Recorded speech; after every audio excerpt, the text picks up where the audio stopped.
Hello, welcome, Science Mr. Robertson. Science Mr. Robertson is back, people. Okay, we're going to do some things now, and we're going to talk about the mountains. Sweden is a place with lots of mountains, especially in the north and towards the west, towards where Sweden borders Norway. And it's a very unusual part of Europe, which is why we've got to focus on that for our first topic this year. And the life in the mountains is very adapted and very different for the very special places that we have. Because if we have all of these mountains, then how does that make life more different? Well, there's some challenges. Firstly, the higher up you go, if you go higher, it's going to get, no arrows, that was confusing. If it's higher, it equals being colder. For every 100 meters you go up, it's 1 degree colder. So up big mountains, it can be so much more colder than it can be at the bottom near the sea level. So that's one problem that animals maybe have. Another problem is that because you have these big bits of rock in the way, the bits in between can get really, really windy. The wind can be super, super strong in these locations. So that can be another challenge for different life. Or maybe a good thing. Maybe some animals benefit, it is good for them with lots of wind. Try and think which ones. We also have, as a final point here, the idea that I've forgotten. Oh yes, the idea that the higher up we also have to contend with less oxygen. We talk in year 4 that gases fill the entire space, and that's true in a small space like this classroom. That's not true in a big place. Gas, like everything else, is affected by gravity. Gravity pulls things down. So if we want to have gas going everywhere, there will still be more at the bottom than the top, but the difference is not so much. In a room like this, 3 or 4 meters high, I don't notice. If it was 3,000 meters high, I would notice. 3,000 meters high, it gets hard for us to breathe, hard to do exercise. So there's a little bit of a difference there, and that's a problem for some animals too.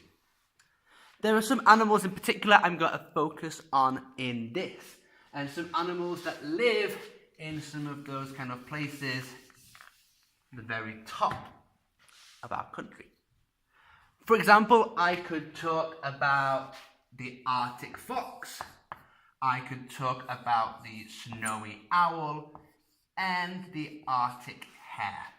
Now, all of these have one adaptation of these cold places, because when it gets cold, especially in Sweden, we get lots of snow. So all of these have an adaptation that they can grow white fur. That white is really good for many reasons. Number one, it is going to be a camouflage. It's going to be very hard to see with that there. It also means they can reflect light. White is a reflecting colour, which does mean it's going to be able to control temperature even better too. It's not going to be getting too hot on days. It can make sure to actually control, hold on, if it's got the white, it's going to not give all the heat away. Because if you have the reflecting, so this is something that is white here, and light comes in and it bounces it off. In the winter, In Sweden, that doesn't happen. You don't get the light. What you have here, you are hot on the inside. If you are white, only a little bit gets out. If you were black, then a lot would get out. So being the white can control how much of that radiation gets out as well. So there's a double benefit to the white idea.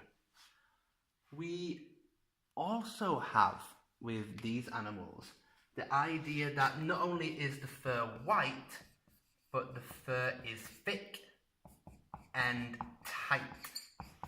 And that extra winter pelts, the extra winter fur, is thicker and tighter, so it can trap even more air and stop the energy getting away. It also actually has hair with holes inside. And you're thinking, why would you have a hair with a hole inside? What on earth is that going on? How can that... Wait. In the hole, there's going to be trapped air. Trapping air is a great insulation technique, and these animals do it so really good. Fantastic what happens there. And it's a brilliant part of the adaptations that we need for some of these cold places. And some of these places can be really hard to live, especially if you are an animal which is particularly defenseless, an animal which is very easy to catch and very easy to eat. The animal I'm talking about is called a lemming right now. Sadly, the projector in here isn't up yet, but I should, all being well, have a little picture of a little lemming there. Very cute. Their main adaptation as a prey, as a very obvious prey, is that they make lots and lots of babies. So many babies. Because most of them are going to get caught. Most of them will not survive. So it's very much the strongest, those that get the most food, can run the fastest. They can survive. And in places where life is difficult, usually for all species, they make more and more offspring because hopefully some of them will have the chance to live. But that's very true for the lemmings that live in Sweden, when it can be very, very hard to try and survive. Finally, it also applies to plants. This whole idea. We have the birch plant, or the björk. And in Sweden, these plants, if we go on a mountain, here, these plants,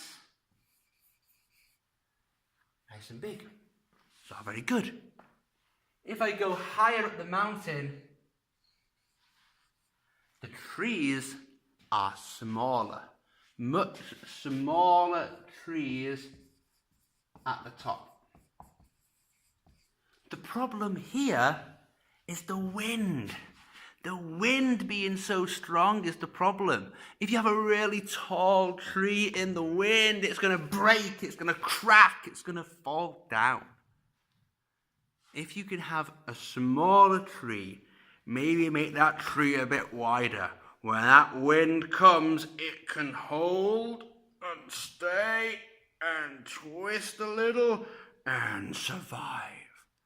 But if it's really tall, it's going and it's not going to have a happy ending. So that's one adaptation. Those trees that survive at the top are those trees that are sometimes the shortest. Usually we want big tall trees to catch more sunlight, but the wind is a big factor in those parts of the world.